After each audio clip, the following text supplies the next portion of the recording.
La solution permet de contacter très facilement les patients avant leur intervention pour être bien préparés et après l'intervention pour savoir si jamais ils vont bien.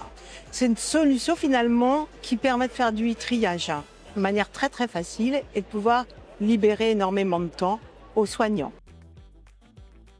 Il y a des études qui ont démontré en effet que le canal SMS est réellement le plus efficace pour contacter les patients et que surtout c'était le canal préféré des patients ça permettait de vraiment faire gagner 90% du temps dédié aux appels.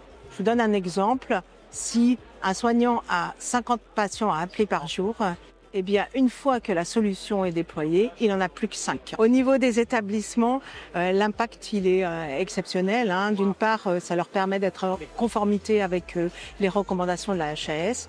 Ça permet d'avoir une traçabilité complète de tous les échanges avec le patient et ça, une traçabilité qui va directement dans leur DPI.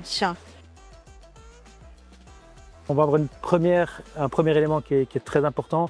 En fait, c'est la synchronisation en temps réel du parcours patient.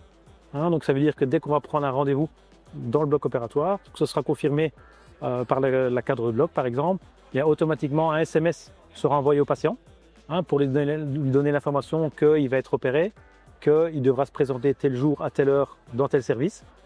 Donc ça, c'est une manière complètement automatisée. Et de même pour tout le suivi, en temps réel, on va savoir si le patient a un problème. Est-ce que potentiellement il pourrait ne pas venir pour l'intervention. Donc on va pouvoir réagir beaucoup plus vite. Et donc ça évitera les no-shows, donc les non-présentations de patients, pour pouvoir éventuellement reprogrammer, donc optimiser l'occupation des salles.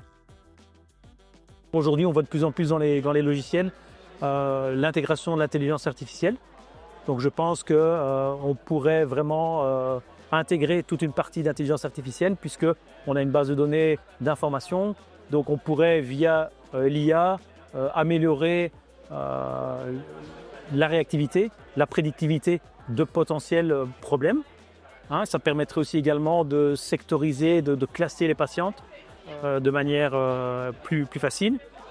On pourrait aussi, en amélioration, c'est coupler au SMS toute la surveillance post-opératoire via éventuellement des bracelets, des capteurs qui seraient connectés. Et en fait, on verrait des messages d'alerte par SMS aux gens du bloc opératoire en disant voilà, en post-op, ce patient a un souci parce qu'il est suivi, il a une tension artérielle qui n'est pas bonne, une fréquence cardiaque qui est élevée, et donc automatiquement ça générerait un SMS. Voilà, donc tout ça sont, je pense, des voies d'avenir qui sont vraiment importantes et qui aideraient encore plus le travail au quotidien.